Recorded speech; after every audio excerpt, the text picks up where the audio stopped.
네, 됐습니다. 저는 대성마임의 김재마입니다.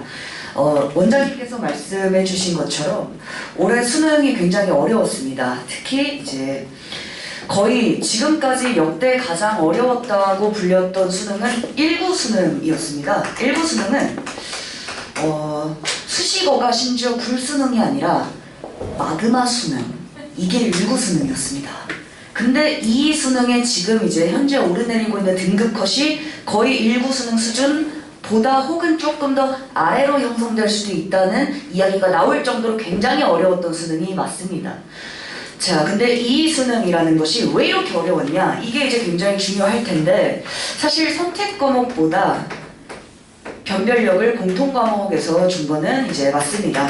왜냐하면 선택 과목은 아무래도 학생들이 이제 무엇을 선택하냐에 따라서 그 점수 차이가 크게 나면 안 되기 때문에 공통 과목이 이제 가장 변별력을 줄 수 있는 요인일 것이라는 것은 뭐 당연히 누구나 알고 대비를 했던 지점일 텐데, 이 공통 과목에서 이제 특히 독서, 문화, 독서가 좀 더 어려웠다고 하죠. 자, 2022 수능도 이제 어렵긴 했지만 사실은 이런 어려움의 기조라는 건 작년부터 시작이 됐습니다. 2일 수능, 제가 이 표현을 좀 많이 하는데 2일 수능 같은 경우는 학생들이 이제 이 당시에도 등급 컷이 굉장히 낮게 형성이 됐거든요. 이 공 수능에 비해 월등히 낮게 형성이 됐습니다. 근데 이제 굉장히 놀라웠던 건 이 당시 수능 시험 국어 1교시가 끝난 다음엔 모두가 이번 국어는 좀 쉬웠다, 이런 얘기가 나왔었다는 거죠. 근데 실제로 시험이 끝나고 학생들이 나오고 나니 점수 등급 컷이 거의 5점 이상 떨어졌습니다. 자, 우리가 수능 시험지를 보면 지문이 있고 이제 문제, 발문이 있고 선택지가 있습니다. 이렇게. 근데 보통 이제 사람들이 국어가 쉬웠다는 얘기는 무엇을 기준으로 얘기를 많이 하냐면 요겁니다. 지문이죠. 지문 독해의 정보량이 월등히 적어졌습니다. 작년부터. 정보량이 줄어들고 학생들이 지문 독해할 때도 따라서 당연히 내용이 기존에 비해서는 조금 더 수월하죠. 학생들이 읽어낼 수 있었습니다. 이번에 뭔가 좀 되겠다. 근데 선택지를 보니까 약간 혼란이 살짝 오고 약간 아리까리하고 집에 와서 채점을 하니까 이제 나가리가 됐었던 그런 시험이 2일 수능이었는데, 그 기조에서 월등히 강화된 게 2일 수능입니다. 일단 결론부터 말씀드리면 2일 수능이 굉장히 어려웠던 이유는 바로 1호 개정 교육과정이라는 것이 바뀐 건 알고 계시죠?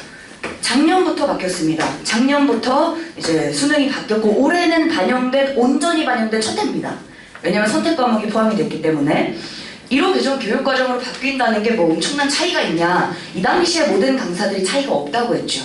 왜냐하면 독서의 본질은 독해, 문학의 본질은 해석. 달라진 게 없다. 단지 포장지만 조금 바뀌었을 뿐이다. 포장지만 살짝 바뀌었을 뿐이다. 본질은 똑같다. 모두가 똑같이 수업을 했습니다. 근데 실제로 뚜껑을 열어보니까 포장지가 바뀌었다는 게 학생들에게 미치는 체감 난이도나 영향은 엄청나게 컸다는 거죠. 1호 개정교육과정 바뀌고 나서 제가 대성마임에게 처음 런칭을 했습니다. 제가 처음 런칭을 하고 강좌를 오픈할 때가 이게 바뀐 첫 해였습니다. 근데 이제 요 1호 개정교육과정이 바뀐다는 것은 그 전부터 이미 예전에 발표가 났었고, 그 이후부터 이제 굉장히 오랜 시간 이것이 바뀌었을 때 어떤 식으로 학생들에게 가르쳐야 될까라는 부분을 굉장히 오랫동안 고민을 했었고, 그래서 제가 처음 강좌 런칭을 하면서 강조했던 게 3단 논법이라는 거였는데요. 이게 처음 발표했을 때 이제 아리스토텔레스 형님의 3단 논법이 있습니다. 그것과 엮여서 이제 학생들에게 약간의 오해를, 뭔가 논리로 푸는 건가? 근데 그게 아니라 이건 지문과 발문, 선지 요 세 가지를 다 강조해줘야 된다. 왜냐면 그 전까지 강조됐던 포인트는 전부 지문 독해였습니다. 근데 1호 개정 교육과정으로 가면서 추론이 강화된다는 건 무슨 얘기냐? 이겁니다. 만약에 기존의 사실적 이해라고 보통 하는데요. 사실적 이해를 강조했던 그런 지문, 이런 내용이 많이 들어있습니다. 하늘에 구름이 껴있다. 하늘에 구름이 잔뜩 껴있다. 그러면 기존에는 하늘에 구름이 껴있다를 찾는 겁니다. 근데 추론이라는 건 뭐냐면 하늘에 구름이 껴있다, 비가 내린다 라는 것을 연결하는 것, 의미를 찾는 게 추론입니다. 그러한 내용들이 강화됐을 때 변별력을 줄 수 있는 포인트는 선택지거든요. 그래서 제가 처음으로 선지 변형의 원리라는 강좌를 처음에 런칭할 때부터 열었었고, 그래서 지문 독해 당연히 중요하다. 지문 독해와 근데 지문 독해를 한 것을 기반으로 선택지를 판단하는 게 궁극적인 목적이다. 선지 판단, 특히 지문 내용이 이제는 구름이 많다라고 연결되는 것이 아니라 구름이 많기 때문에 비가 내린다고 연결해야 되기 때문에 변형이 굉장히 일어날 것이다. 지문과 선지 사이의 간극이 커진다. 너희들은 그것을 위해서 독해력, 근본적인 문해력을 높여야 된다. 라고 강조했던 게 상단론법입니다. 그래서 실제로 이제 작년에 PPT에 넘기는 게 계속 저희 사진만 떠 있어서 오늘 약간 사진과의 좀 괴리가 있는 것 같아서 넘겨야 되겠습니다. 예, 그래서 이제 요 내용은 제가 처음에 런칭하고 나서 이제 수능이 끝난 다음에, 수능 전에 이제 학생들이 저의 강좌를 듣고 수강 후기들 몇 개를 썼던 걸 제가 이제 올려둔 내용입니다. 브로셔에 있는 내용과는 또 약간 다른 내용일 텐데요. 워낙 수강 후기가 많다 보니 제가 일부 발췌들을 하느라 여기저기 내용들이 다 다릅니다. 근데 이제 실제로 수강 후기의 대부분이 제가 또 이제 최단기 가장 많은 수강 후기를 받았던 강사로 알고 있는데, 이제 수강 후기의 70% 정도는 성적 향상의 내용들로 구성되어 있습니다.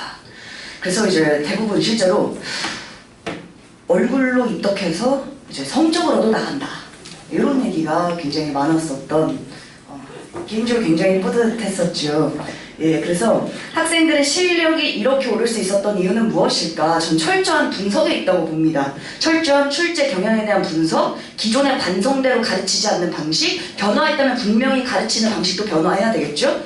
따라서 올해 이제 수능 보기 전에 올해 사실 엄청난 변화가 하나 있었습니다.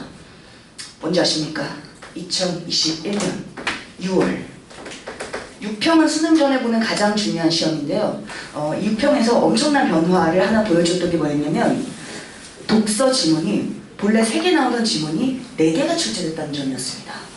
그때 정말 모두가 깜짝 놀랐습니다. 대한민국에 딱 2부류만 놀라지 않았는데, 일단 문제를 출제한 평가원 놀라지 않았죠. 그리고 김쟁마. 제가 4월부터 1호 개정 교육과정을 이렇게 변화했고, 이렇게 추론형의 문항을 내기 위해선 지금 독서지문 전체도 문제가 늘었는데, 기존의 3개의 지문의 방식에서 지문의 정보로 승부하지 않고 지문을 통해서 추론을 만들어내는 문항이 3개의 지문 안에 빡빡하게 들어가는 것은 거의 불가능에 가깝다. 따라서 지문이 4개 혹은 그 이상으로 늘 가능성이 높다는 얘기를 제가 4월부터 무슨 용기였는지 굉장히 많은 이제 OT들에서 얘기를 좀 많이 했습니다. 왜냐면 실제로 제가 분석해 왔었던 그런 평가원의 출제 경향 자체가 핵심이 이건데, 더 이상 지문 독해의 어떤 길이나 정보로 승부할 수가 없다는 게 너무 잔연해서, 그럼 대체 어떻게 될 수밖에 없을까 고민을 하다가 어느 날 꿈을 딱 꿨는데, 6평 시험 전에 이제 6월 평가원 시험지를 제가 보는 겁니다. 그래서 넘기고 있는데 뭔가 이상하길래 뭐지? 다시 가서 보니까 지문이 4개가 있는 겁니다. 그래서 꿈에서 딱 꿈. 잠깐만. 근데 그 꿈에서 영감을 확 얻었던 것 같아요. 물론 이제 프로이트가 말하기를 모든 꿈이라는 게 현실에서의 그 고뇌가 꿈으로 이제 구현된다. 그 정도의 엄청난 고뇌와 이제 그런 학생들에 대한 열망과 이런 것들이 있지 않았나. 그래서 그런 꿈에서 딱 계시를 받고 나서 이건 실제로 내가 왜 그 생각을 못했을까? 지문이 그냥 늘면 문제 해결인데. 그래서 이제 저 학생들에게 대비해라. 4개 이상 나올 가능성이 충분히 높다. 라고 하고 6평 때 사실은 제가 가장 놀랐을 거예요. 4개. 잠깐만. 꿈에서 로또 번호가 아니라 지문 4개를 알려줬지. 오늘 약간 침체되어 있네요, 분위기가. 예. 보통 이제 던지면 이제 제가 이제 수업 때는 주로 한 10번 정도 던지면 이제 10타수 4만타 정도 나옵니다. 근데 설명회 때는 10타수 거의 7, 8안타 정도 나오는데, 주로 어머님들과 약간 개그 코드가 좀 맞는 것 같아요. 그래서 조금 더 피드백이 잘 오는 편인데, 오늘 너무 이른 시간이라 그런지 원장님도 아까 약간 눈이 피곤해 보이시더라고요. 예. 네, 그래서 저도 사실 깜짝 놀랐고 그 결과를 보고 나서 아, 내가 그래도 분석해왔던 방향이 정말 확실했구나라는 그 확신과 자신감을 더 얻게 됐습니다. 그래서 작년에도 제가 가르쳐왔던 방식 그대로 지문 독해 근본적으로 너희들이 지문 자체의 정보에만 몰입하는 것이 아니라 이 정보와 정보 간의 관계를 기반으로 추론을 해야 된다는 것을 저는 작년에도 내내 강조해 왔었고, 그 결과 이제 지금 PPT에는 아직 넣지 못했는데 작년에 6평과 9평 그리고 올해 수능도 지금 계속 현장 학생들의 이제 점수 결과를 받고 있습니다. 근데 수능에서 최고의 점수는 받지 못했지만 최고의 등급을 받은 학생들이 정말 많았습니다. 특히 6평과 9평으로 가면서는 거의 점수 상승이 50점 이상 된 학생들이 한 클래스에서 최소한 3, 4명씩은 다 나왔던 것 같아요. 50점의 점수 상승은 사실은 저도 살면서 많이 본 적이 없습니다.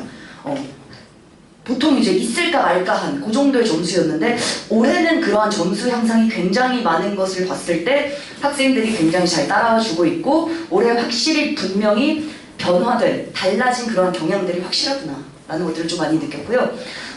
지금도 이제 현장에서도 학생들이 수능 점수가 이제 학생들은 언제나 아쉬우니까, 근데 점수 자체가 충분히 이제 1등급, 충분히 높은 표준 점수의 점수를 끝까지 해서 받아낸 학생들이 지금도 꽤 연락이 많이 오고 있습니다. 그래서 그런 내용들을 제가 다 취합을 해서 또 PPT로 혹은 이후에 또 인강에서 학생들에게도 이제 가이딩을 주기 위해서 준비를 하고 있습니다.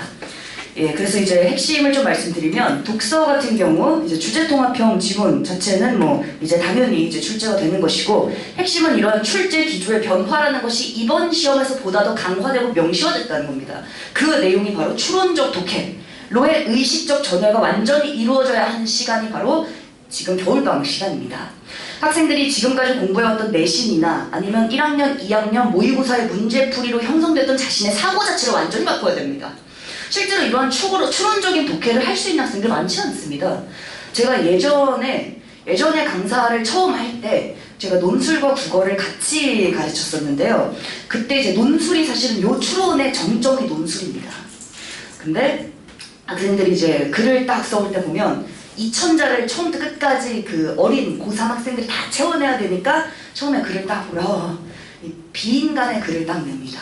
인간의 글이 아닌 그런 글을 딱 내지만 추론이라는 것도 이것이 무에서 유를 창조하는 것이 아니라 이건 시험입니다. 시험이라는 건 분명한 형식과 패턴이 존재한다는 것이죠.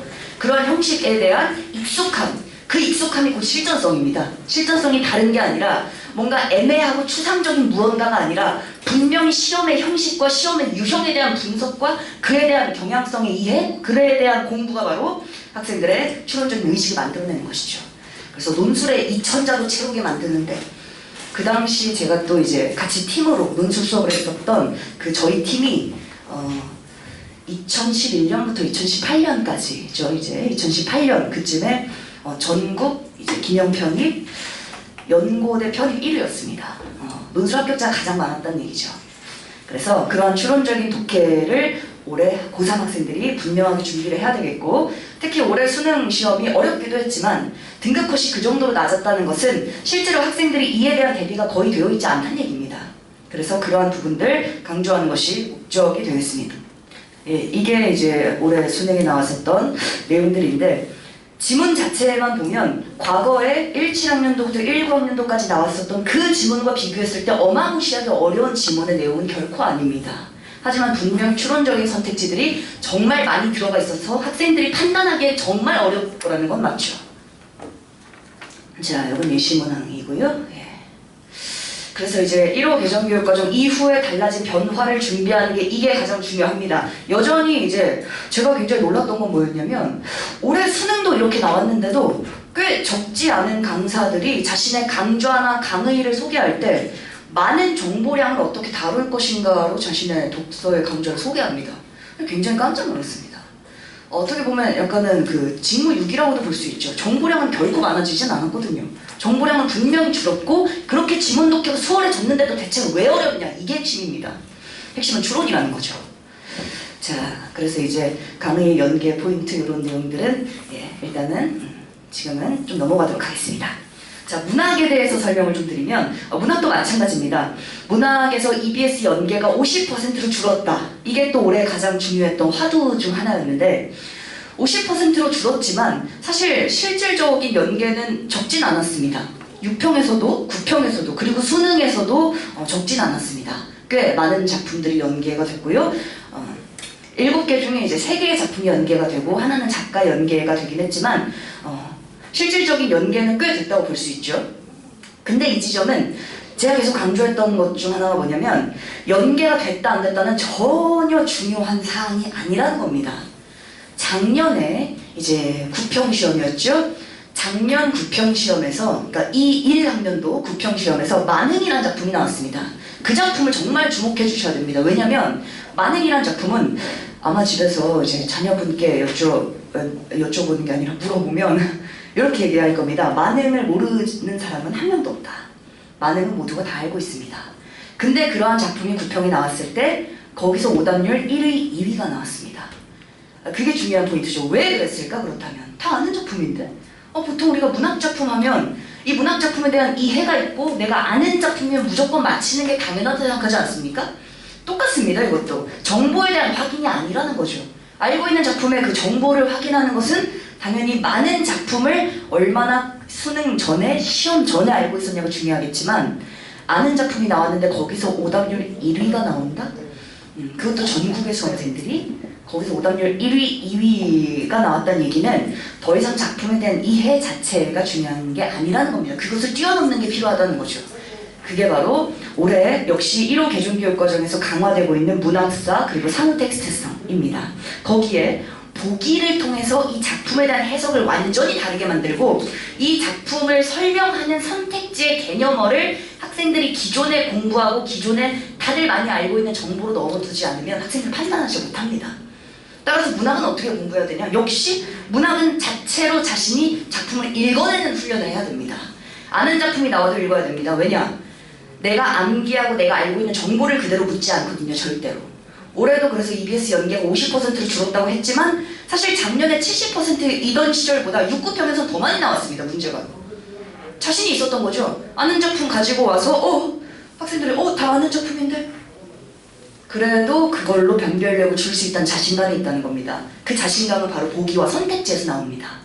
문학도 겨울방학에 내가 작품 자체를 읽어내는 작품의 해석력 그리고 보기를 기반으로 이 작품을 읽어내는 방식 그리고 선지를 판단하는 판단력 요 방식이 수능이 요구하는 방식 올해 수능에서도 강조됐던 방식이고 2, 3 수능에서도 강조될 방식이라고 볼 수 있겠습니다. 실제로 이제 2022 예시문항이라고 워낙 수능이 확 바뀔 때 예시문항이라는 것을 줍니다. 샘플로 미리 공부할 수 있게 2022 예시문항이 나왔다는 것부터가 엄청난 수능의 변화를 사실은 이미 이전부터 예고를 했었다는 거죠. 그래서 이제 문학이라는 것도 보기와 선택지 이 두 개에 이제 보다 더 포커스를 맞춰야 변별력 있는 문항들을 해결할 수 있다 이렇게 보시면 되겠습니다. 그래서 작품 자체를 읽어내는 것에 더해서 이제는 선지 판단이 이제 문학에서도 핵심이라고 볼 수가 있겠죠. 예, 그래서 이제 겨울방학의 커리큘럼 같은 경우 이제 2023 수능의 경향 그리고 문학과 독서로 이제 수업이 구성이 되는데 독서는 말씀드린 것처럼 지문에 대한 엄밀한 독해 거기에서 넘어서서 올해의 경향 최신의 변화된 경향을 대비하는 것이 이 겨울방학 커리큘럼의 목적입니다. 문학도 마찬가지로 작품을 기본적으로 갈래별로 스스로 해석할 수 있는 힘 이것을 제가 해보니까 8회 정도면 학생들이 변화하기에 충분한 시간이었거든요. 그래서 수능적인 마인드로 바뀌어야 되는 그러한 커리큘럼으로 구성을 해봤습니다. 이제 중요한 게 사실은 또 관리 시스템입니다. 고3 학생들이 너무 어리죠. 아주 어립니다. 그래서 이제 과제를 내주면 수업 때 이제 똑같이 수업을 들어도 어떤 학생들은 점수가 10점밖에 안 오르지만 어떤 학생들은 점수가 50점씩 오르는 이유는 뭐냐? 똑같은 수업이지만 가져가는 내용이 다르기 때문이죠. 사람마다 다릅니다. 그 다른 것을 최대한 좁히고 최대한 효율성 높이고자 제가 이제 매주 하는 것이 이제 오답노트입니다. 사고의 과정이 되게 중요한데 이 이유가 뭐냐면 이제 더 이상 정보에 대한 기본적 확인을 넘어서서 추론까지 가기 위해서는 이 학생의 머릿속 사유 구조가 정말 중요합니다. 우리가 오답노트를 만들려고 하는 게 초등학생 때처럼 막 틀린 내용을 정리한다 이게 아니라 무엇을 틀렸는지 전혀 중요하지 않습니다. 왜 틀렸는지, 그렇다면 이 문제를 맞히기 위해서 어떻게 사고했어야 되는지, 그 사고의 과정은 사람마다 다 다릅니다. 똑같은 1번 문제를 틀려도 1번 문제를 틀린 이유가 사람마다 다 다릅니다. 그렇다면 그 지점에서 너의 사고를 쫙 풀어서 어떤 부분에 문제가 있었는지를 찾아내야지만 보완이 가능하다는 거죠. 학생들이 실제로 제 제자들 중에 자신의 성적 향상에 가장 큰 도움이 됐던 것 중 하나, 가장 도움이 됐던 건 김잼마의 강의였고, 두 번째로 도움이 됐던 게 바로 오답노트라고 얘기를 많이 합니다. 그래서 자신의 사고의 보완점을 내가 직접 확인하고 그 지점을 고칠 수 있었기 때문에 실제로 점수가 향상될 수 있었다라는 굉장히 많은 선배들의 이제 증언이 여기 있죠.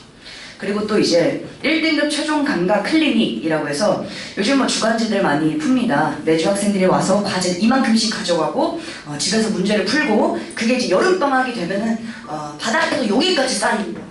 예, 그래서 내가 이렇게 뿌듯하구만 이 아니라 이 무게감이 나를 짓누르죠. 내가 이렇게까지 많은 과제장을 받아왔는데 잠깐만 이제 양치기 말고 다른 걸 해봐야 되겠다. 외면하게 되는 그런 과제장인데, 그렇게 양으로 승부하는, 더 이상은 문제풀이를 많이 푼다고 해서 성적이 절대 오르지 않기 때문에 1등급 최종감각 클리닉은 제가 굉장히 오랜 시간 이제 고민하고 연구진들과 함께 준비해왔던 과제장입니다. 그래서 여기서 말씀드린 사고의 과정이라는 것을 이제 명시화해서 1등급의 사고를 완전히 제어할 수 있는 이제 주간지로 구성을 하고 있습니다. 이 부분에 대해서는 아직은 약간 기밀사항이기 때문에 제가 이제 수업이 시작됐을 때 어떻게 1등급의 사고를 채워할 수 있는지 그 주간제 내용들을 더 자세히 설명을 하도록 하겠습니다. 예, 그래서 저의 겨울방학 시스템은 여기까지 설명을 드리도록 하겠고요. 예, 긴 시간 들어주셔서 감사합니다.